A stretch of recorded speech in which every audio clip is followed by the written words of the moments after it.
So we already have some launch week patch notes, and obviously the game's only been out for a week, but they've already listened to some feedback and they're kind of trying to address things as fast as possible. We're going to have Nuketown on Tuesday. If you do enjoy the video, learn something new, make sure you hit the like button. If you're brand new, want to find your way back, make sure you are subscribed with notifications on.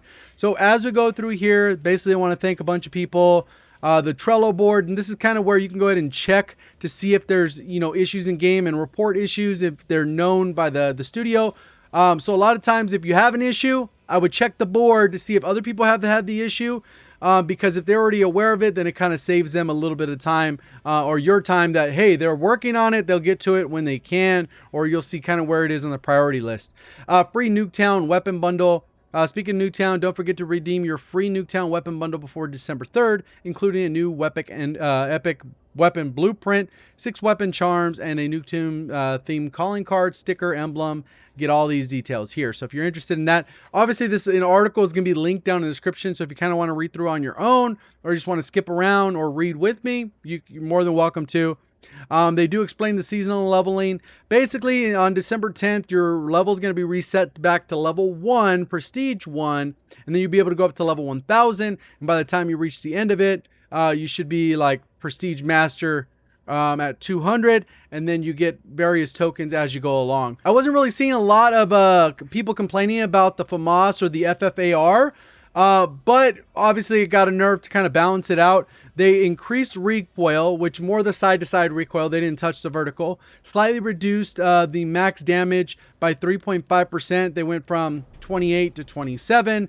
Reduced max damage range by 34%. And then that allows it to go from 38 meters down to 25. And these stats were updated within the descriptions or the details within the guns. So they made some nerfs earlier in the week to the MP5. Right here, these changes were unintentionally reverted in today's update and will return in upcoming updates. So they're going to fix it. So if you need to work on the MP5, a nerf is coming back in that's going to revert it. It'll still be good. But it is coming. Tactical rifles. These are the ones that had a huge issue, in my opinion. With the M16, reduced max damage range by 15%. That's pretty good, so you're less likely to get one burst kills. Obviously, if they throw a headshot in the mix, you can still get a one burst kill, just a little bit less likely. Increase sprint to fire time. So when you're running, how fast you can fire. This is particularly important when in the hip fire.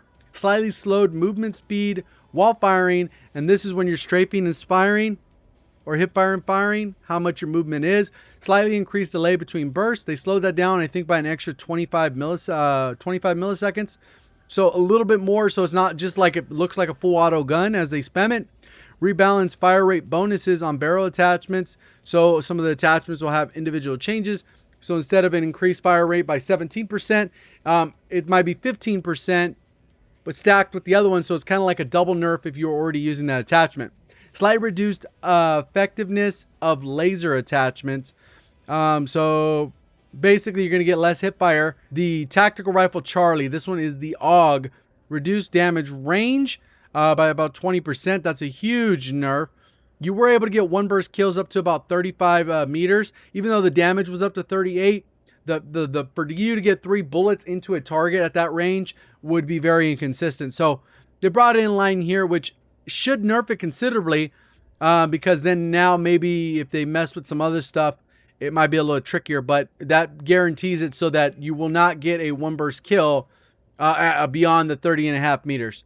Increase sprint to fire time, the same thing that we saw with the M16. Slightly slowed movement while firing, same thing. Slightly increased delay between bursts, same thing. Rebalance fire rate bonuses, same. And reduced effectiveness of laser attachments. So they basically did all the same things to both those guns because they're pretty identical. I mean, obviously there's some slight differences here and there, but for the most part, they are fairly even when it comes to using those weapons. Type 63, they buffed it. They increased the fire rate and they rebalanced the fire rate bonuses on barrel attachments. So rebalance, that means that they can rebalance it based off this having an increased fire rate, so that they could have nerfed the attachment or buffed it depending on how it goes. If they basically increased it, that just allows you to have a little bit more value in equipping that attachment. The DMR 14, basically they did the exact same thing. So those are both of the semi-automatic tactical rifles that aren't burst. They're just semi-auto. And then we have the light machine guns. Improved max damage ranges on the M60. Improved movement speed. The LMGs are nasty in this game. If you're on a head glitch pre-aiming, you're going to win a majority of the gunfights. Just because the TTK and the damage, all that stuff is really good.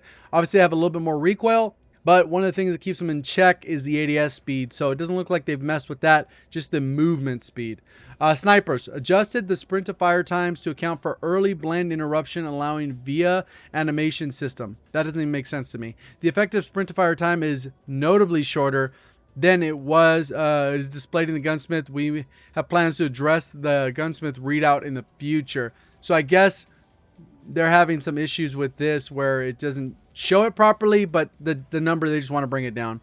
Adjusted movement, speed, impact when firing, intended values to make each shot feel more powerful. Yeah, that's what snipers need to feel more powerful. Fine-tuned barrel attachments that improved idle sway and reduce the unique feel on each gun. So they just kind of want to differentiate them because both the snipers, in terms of stats, they're fairly even. So there has to be one thing that makes it better than the other. Pistols, Magnum, slightly improved fire rate. That's a good thing. Obviously, if you want to use pistols, they are generally slow, so that's a good thing. Improved max damage range, improved visibility while firing after the first shot. Sometimes when you fire, sometimes you get a little bit too much gun kick or the muzzle flash. So I'm guessing that's what that's alluding to. Shotgun Bravo, slightly reduce the damage between the 5.8 and 7.7 meter range. So this isn't the first drop off, it's the second drop off because it's from 0 to 5.8 and then from 5.8 to 7.7. They probably made it so it's 2 shot instead of 1 at that range. So they kind of essentially nerfed the shotgun in that regard. Game modes. Friendly fire system now properly transitioned to reflect damage after 3 team kills. And it should always be reflect damage. I don't know why they have this team killing aspect in hardcore. Basically, it should just reflect damage entirely. Because I know I've been on 20 pluses in the past in hardcore.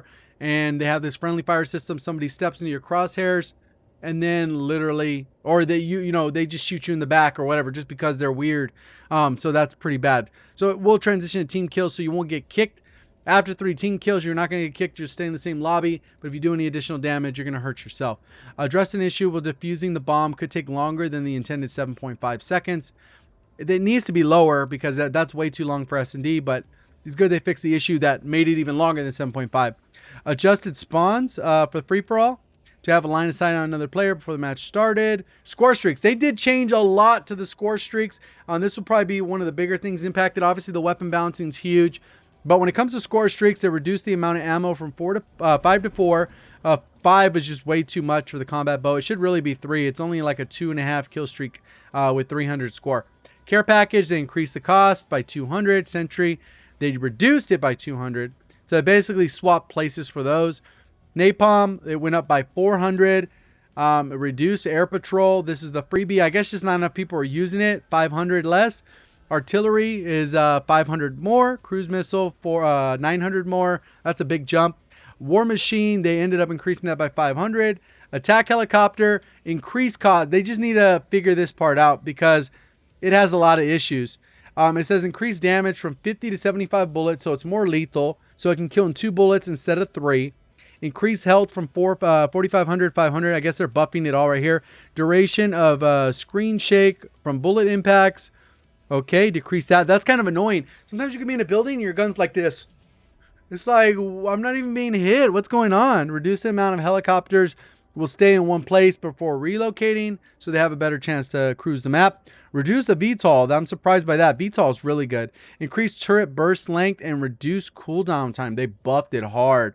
Increased cost of the chopper gunner by 500. Reduce the movement on the gun when firing. All right, that makes sense. They just kind of nerfed it a couple different ways there. Stability, general fixes, crashes, multiple crashes, crash. Score streaks, fix a rare crash, fix a crash. These are all crash fixes. Look at all those crashes. Known issues. So these are issues that they're aware of, but they haven't necessarily fixed, or they're giving progression issues. Okay, the business weekend not comprehensive intended. Okay, so this is where I was talking about the Trello board earlier.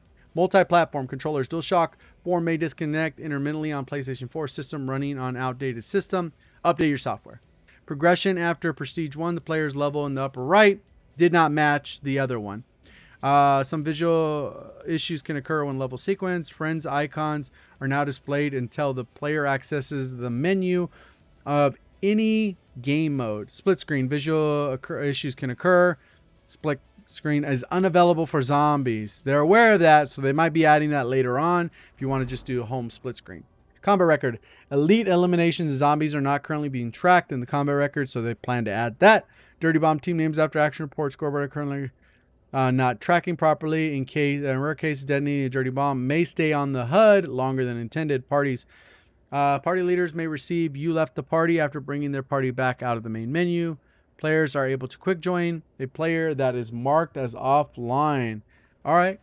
Calling cards may revert to default previous. Okay, that's good. They're known that, but it doesn't say they fixed it. Chopper gunner path on crossroad takes the player further outside the player space than intended. So they got to figure that out because it's way so far that it's really hard to actually hit targets. The recipient's name is missing from the chat box when whispered from the scoreboard. PC, various stability issues, multiplayer menu partially installed, keyboard and mouse. Okay.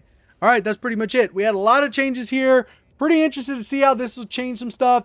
We get Nuketown on Tuesday. Maybe we get a little more content on top of that. Then we have about 2.5 weeks until we get the integration with Warzone. So it's going to be pretty interesting to see how this all pans out. If you enjoyed the video, let me know by hitting the like button. If you're brand new, want to find your way back for more quality content. Subscribe with notifications on. Appreciate all the support. Thank you for watching as always. Have a great day.